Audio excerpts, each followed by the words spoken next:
If you remember correctly, in previous episodes of this game, we had a collab mod involving 3 modders that made World War I and Wild Wild West units. Today, we're going to take a look at World War II units. Check these out: tanks, jeeps, anti-air, as well as flying aircraft. Let's take a look at these, see what they are, see what they're called, and then we will pit them against each other. And by the end of this video, we will have a grand melee.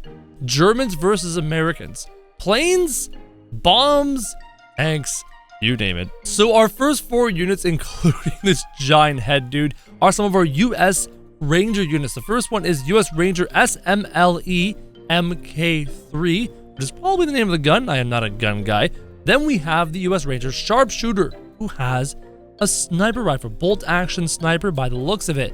Then we have our bazooka unit, who is having a bit of a mess up uniform. You're having uniform issues, my friend. And then a flamethrower unit. This is going to be a ton of fun.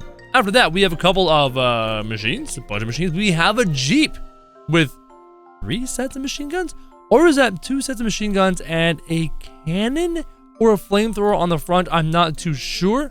As well as the Panzer tank. No, I'm sorry. This is the Sherman, the M4 Sherman tank, not the Panzer. My mistake. After the Sherman, we have the stolen Russian anti-air cannon, as well as a 20mm Flak 38, another anti-air. And I wonder how well these are going to fare against our flying units that are sitting just over there, as well as a regular mortar. Next up, we have our Germans, including a German binocular guy. I don't know what you're going to do in Total Accurate Battle Simulator, as well as this guy named the German Panzerfaust, who I guess is meant to bust down doors. Or is that an explosive? If that's an explosive, that's kind of suicidal. Followed by our German using a Gewehr 43. If I butcher the name, I'm sorry, I'm not a gun guy. And then an MP40 machine gun German unit. After that, we have this. This is the German tank called the Tiger. This is a beast. It is so cool looking. And then we have our planes. We have the Spitfire airplane right here. Then we also have the 410B2, whose model seems to be busted, followed by the B-25.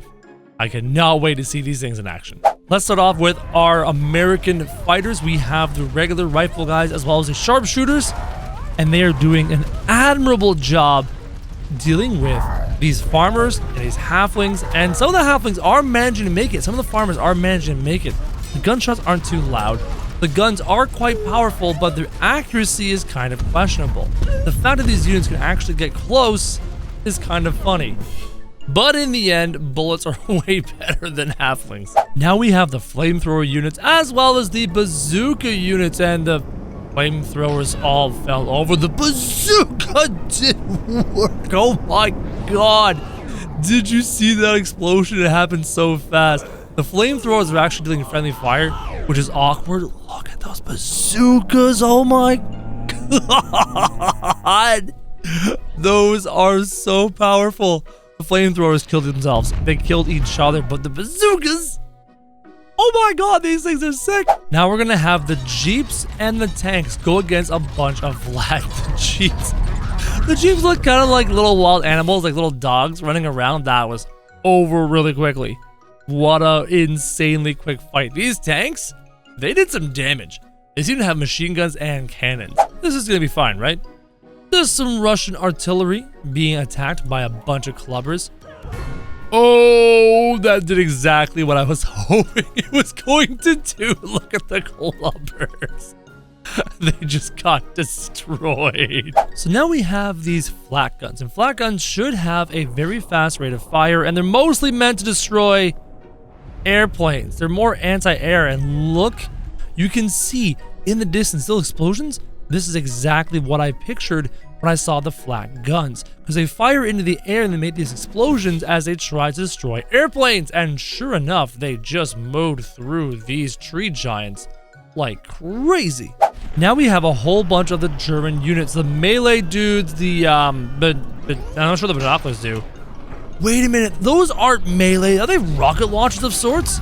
Oh no. Oh no. I threw a bunch of senseis, a bunch of Eulers, a bunch of samurai masters at the Germans.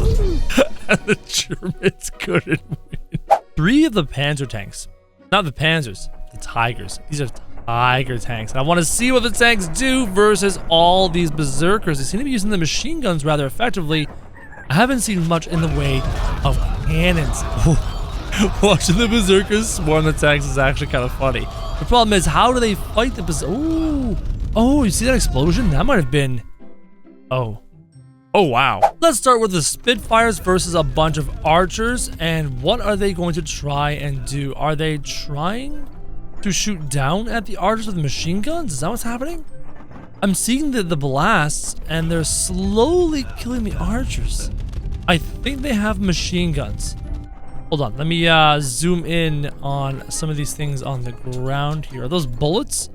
Yep, those are definitely bullets. So they're firing at the ground. They don't fire very accurately. One of the planes kind of flew over the edge and fell. By the way, when a plane is not flying over ground, it can't fly. So now we have these flying planes without the what? What? That was so fast. 1, why is the light reflect off these things so weirdly? And 2, oh, they can bomb things. Interesting. Now we have the B-25s, which, if memory serves me, are bomber units. They're being shot at by all these fireworks. But I think... Hold on. Are they staying back and firing? No, here they go. They're moving in. They're diving down, and here come the bombs.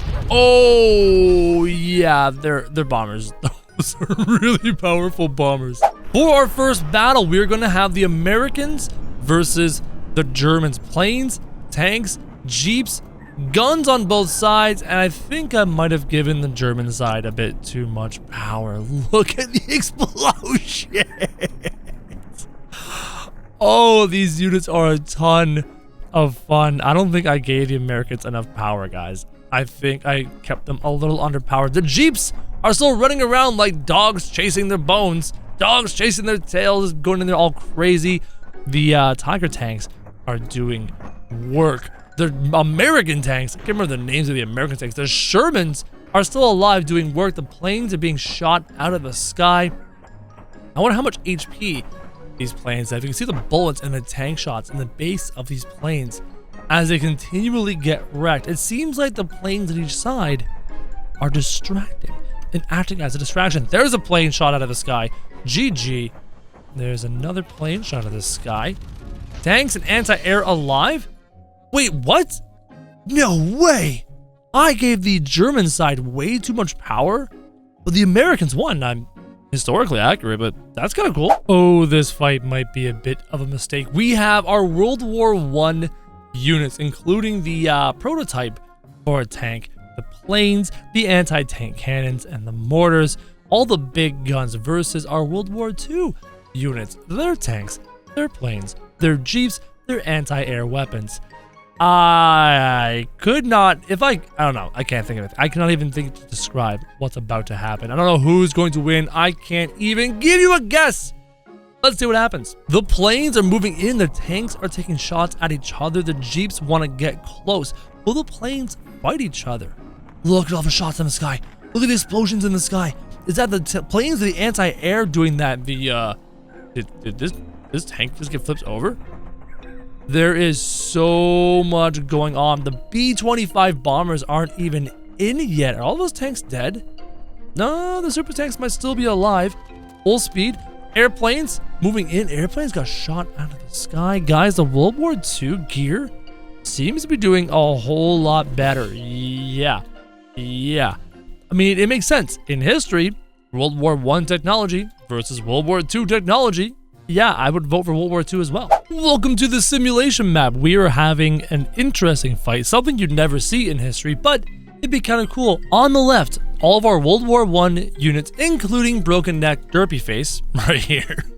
All of World War I units, the tanks, the guns, the planes, etc., as well as our Wild Wild West units, all of our cowboys, dual-wielding pistol cowboys, right? Their traditional cannons, their snipers, their Gatling guns. World War I and the Wild West versus our World War II units complete with flamethrowers, bazookas, machine guns, tanks, jeeps, anti-air, as well as all of the different types of aircraft. This is a very even fight, and I'm curious to see, will World War II win, or will the combination of the Wild West and World War I be victorious in 3, 2, 1, go. Oh, those shots, slow it down. Planes going in, jeeps running over their teammates. Why do the jeeps always want to get in close? Planes colliding in the air, cannon shots being fired, Gatling gun doing work, big tanks in the back doing work. Let's pause. A lot of our World War II melee units and people units are pretty much done. Our Wild West guys, still kicking. Our World War I guys, still kicking. Guys, the Wild West and World War I might have an advantage here. Lots of enemy aircraft in the sky. Our anti-air are doing their job. The bombers have come in and wreaked havoc. The air superiority of World War II is making all the difference. And in the end, World War II was victorious.